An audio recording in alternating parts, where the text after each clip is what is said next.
スペース X 上場よくわからないけど買わない方がいいの？僕は今は買わないです。長期的には買うかもしれないですけど、まずスペース X 自体が過剰評価をされているっていうのと、Google からなんか宇宙上にデータセンターを作って、でそれができたら毎月1000億円以上の契約にするっていう契約書を作りましたっていうのをリリースしてるんだけど、そもそも宇宙上にデータセンターを作るはそんな簡単なことではない。なのでデータセンターを作り始めたぐらいに投資してもまだいいんじゃないかなと思うんですよね。長期的にはある種独占企業だし技術力もあるので、スペース X 自体が伸びるというのは僕もそう思います。ただ今は過剰評価されてるので、多分上場しましたって言って、で既存株主がバーンって売るので株価ドーンって下がると思うんですよ。下がったところで買うというのがいいんじゃないかなと思います。 Twitter でも書いたんですけど、今年チャット GPT のオープン AI とクロードミトスっていう今でも公開されてなくていろんなセキュリティフォート見つけちゃうよねっていうの結構優秀だって言われてる AI を作ってるクロードっていう会社とオープン AI とそのロケットを作ってるスペース X、 この3社が今年上場するんですよ。本来大型上場をする場合って時期ずらすんですよね。ある程度余ったお金がある人が株を買ってくれるわけだから、お金が余ってる人が多い時に上場した方が株価が高くなるよねっていうのがあって、大型株が上がる時は状況をずらすっていうのを基本やるんですけど、今年に関していくと3社とも今年絶対やるってなってるんですよ。じゃあこれがなぜなのかっていうのを考えると、ずらした方がお金を持っている人が増えるじゃないかっていう仮説が間違ってるとすると、今年以降来年になるとお金持ちがだいぶ減るという予想を3社ともしているということだと思うんですよ。3社が持っている情報、例えばクロードはもともとペンタゴンと契約をしていて、イスラエルとかイランとかの戦争の情報というのも持っていましたと。その後オープン AI もそこに関わるようになって国防総省の情報を持っていますと。スペース X ってそもそも衛星インターネットをやってる会社なので、ロシアとウクライナの戦争とかが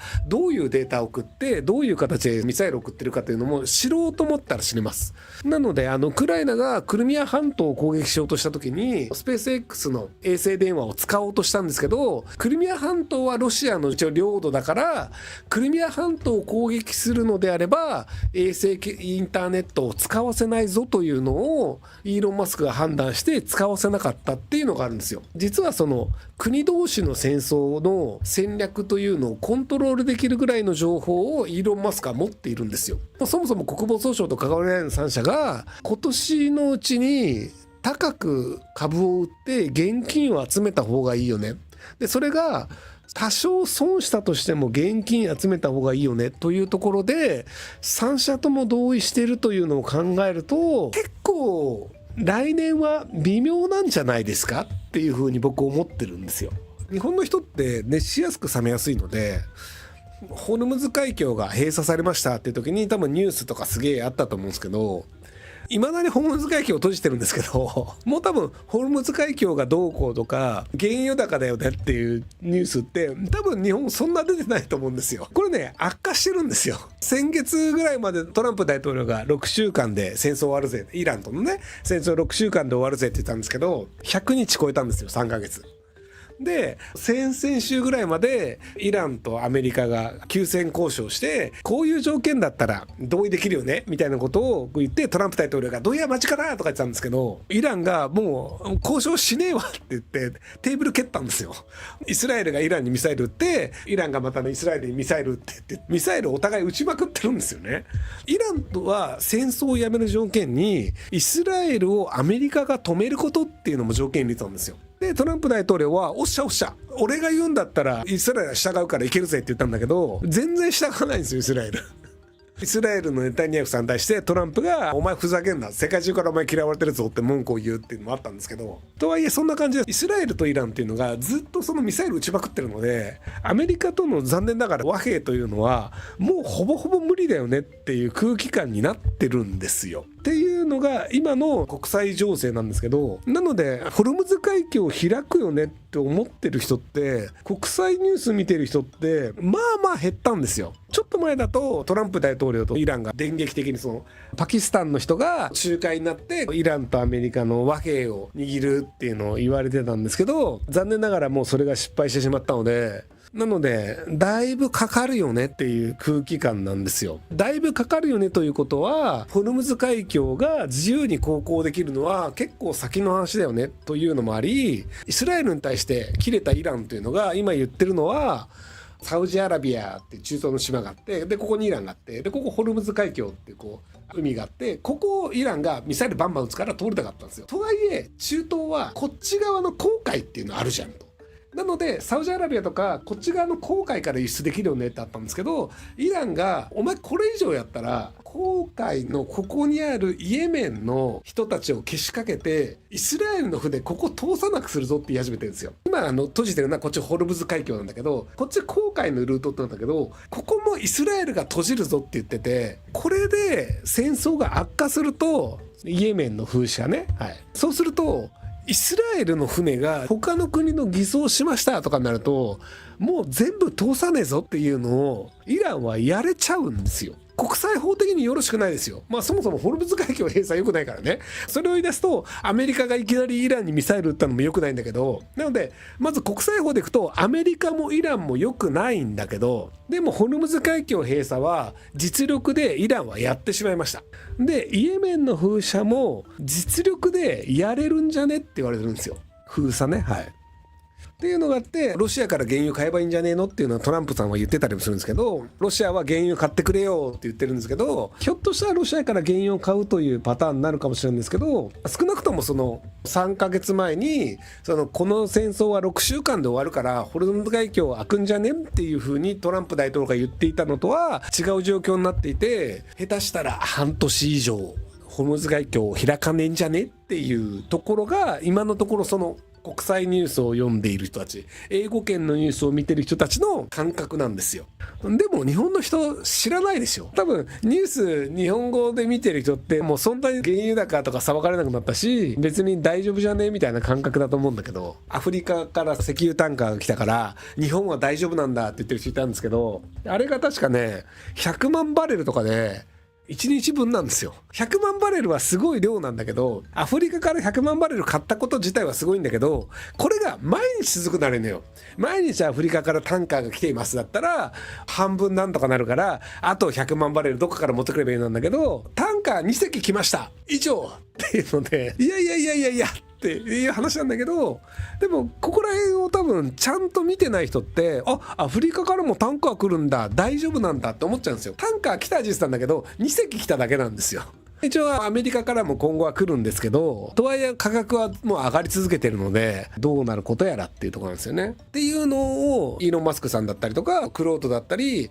オープン AI の人たちっていうのは分かってるので、なので今後めちゃくちゃ不況来るんじゃねっていう風に思ってる人たちっていうのは結構いるって話なんですよ。先週株価がアメリカめちゃくちゃ下がったんですよ。アメリカの株価が下がったのはオープン AI とかスペース X とかクロードを買うためにみんな株を売ったんじゃねっていう風な感覚ではいるんですけど、ただこれがじゃあ本当に買い直しをしてみんながみんなスペース X とかクロードとかオープン AI を買うお金にするのかっていうと、現金所有を増やすんじゃねって気がするんですよね。バークシャー・ハサウェイっていうちょっと前は世界で3番目のお金持ちになった投資家で有名な人がいるんですけど、2、3年前に三菱商事買いましたとか、今でもコカ・コーラとかジレットとかアメックスの大株主だと思うんですけど、そこのバークシャー・ハサウェイが US ドルの持ち分を増やしてるんですよね。日本円でね1兆円ぐらい借りたんじゃなかったかな、バフェットさん。アメリカでずっと投資をしてたんですけど、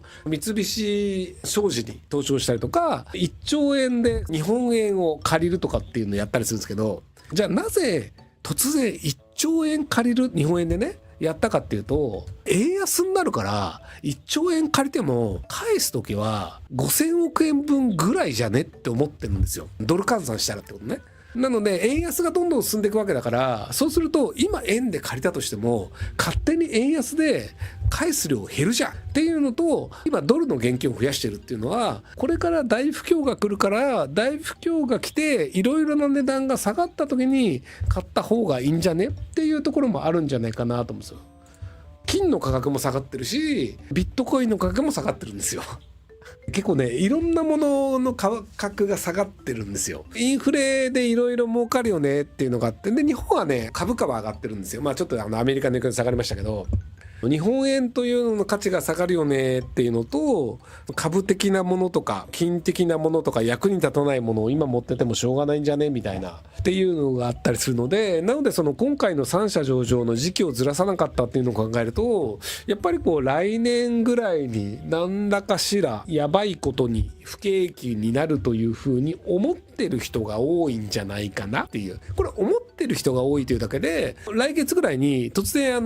イスラエルとイランが電撃的に和解をしてホムズ海峡を開けますみたいになる可能性もあるんですけど、少なくとも現状のアメリカの株式市場的な人たちというのはこの先はちょっと厳しくなるんじゃないかというふうに思ってるっていう。ゴールドマン・サックスで結構偉いとこまで行って、国連の労働なんとかマンのところでも働いてた為替のトレーダーだった人が言ってるんですけど、世界恐慌が日本をスタート地点にして始まるんじゃないかって言ってる人もいるんですよ。もう160円になってると思うんですけど、1ドル160円になって為替介入をしたんですよ。でその為替介入でだいたい11兆円分ぐらいのドルを使ったんですよね。11兆円分のドルというのが、じゃあどうやってドルを持ってきたかっていうと、アメリカの国債を売ったんですよ。で今160兆円に1ヶ月で戻ったので、今月の13だか14だか15だかに日銀が政策金利を上げるかどうかって話があるんですけど、ここで政策金利を上げないと言い出すと、円安がまた一段階ドーンってなってしまう可能性があると。今って日銀が 1% に上げますってなると円安止まるかもしれないから、なのでちょっと様子見なんですけど、これでそんなに上げないよねってなると、じゃあそんなに上げない、要は今6月に15日かなんかに政策金利決めたら1ヶ月後にやっぱり上げますか難しいので、 3,4 ヶ月は日銀は動けないよねと。ってなるとその間は円安ドーンっていく可能性あるよねみたいなのもあって、様子見なんですよね。そこの政策金利がじゃああんまり上がらなかった場合とか、もしくは上げたけども円安になってしまった場合に、そうすると多分為替介入というのを日本政府としてはやらざるを得ないと。今物価高って言われてるんですけど、なんで物価が高いかっていうと、円が弱くてドルが強いからなんですよね。実はドルもそんなに強くなくてユーロに比べたら下がってるんですけど、なのでそこでじゃあその為替介入しますってなると、日本政府というのはアメリカの国債を売ることでそのドルで円を買うという、ドルの国債を売って円を買うというのを為替介入としてやってるんですけど、でドルの国債を売るとドルの国債の価値が下がるんですよ。これを1ヶ月に1回やり続けるとしたらバカバカ下がってくるんですよ。1ヶ月150円になっちゃったから、次もじゃあまた1ヶ月ごとに為替介入しますとなると、毎月11兆円分アメリカの国債を売りますってなっちゃうんですよ。でこうなっちゃうと160円近づいてくると、また日本が11兆分アメリカの国債を売るだろうから、先にアメリカの国債を売ってやろうって思う人が出てくるんですよ。為替介入をしなければいけないから、日本は11兆円分のアメリカ国債を売らなければならない。例えばじゃあ7月10日に売らなければならないってなると、7月9日に先に売って価格下がるじゃないですか。で日本が売ってさらに価格下がるじゃないですか。でこれで買い戻したらこの分だけ得しますよね。なので日本が為替介入しそうだよね、160円になるよねってなったら、アメリカの国債を売った方が得するよねっていうふうに考えて先に売る人たちが出てくるんですよ。先に売ってドーンって国債価格が下がって、国債価格が下がってる状態で日本は国債価格を売るので、11兆円分というのを確保するためにより多くの国債を売らなきゃいけないんですよ。より多くの国債を売るとまた価格が下がると。ここの時点で売ったやつはこの分というのを買い直せば、ここで売ってここで買い直すからプラマイゼロなんですけど、この差額はもらえるんですよ。空売りという証だったり、もともと国債持ってる人が売って買い直すでもいいんですけどっていうのが起こるので、なので国債を定期的に売るというのを日本がやりだしたらまずいよねというのは、アメリカの財務長官のベッセンさんもあんまりやりすぎんなよっていうのを言ってると。っっていうのがあるんですけど、でもそうは言ってももう1ドル160円だったら知らんがなって為替介入を日本政府はやるってなっちゃうと、日本を中心として世界大公共になる。なのでね、実はこれが正しいかもしれない。毎月11兆円分ずつアメリカ国債売るってなると先回りして売られちゃうから100兆円分売りますドーンって。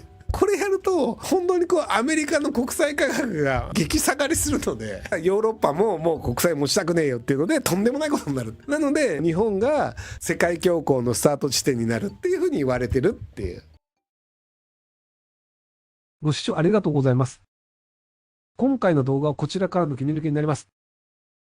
ひろゆき LINE スタンプ好評発売中です。概要欄に購入リンクがあるので、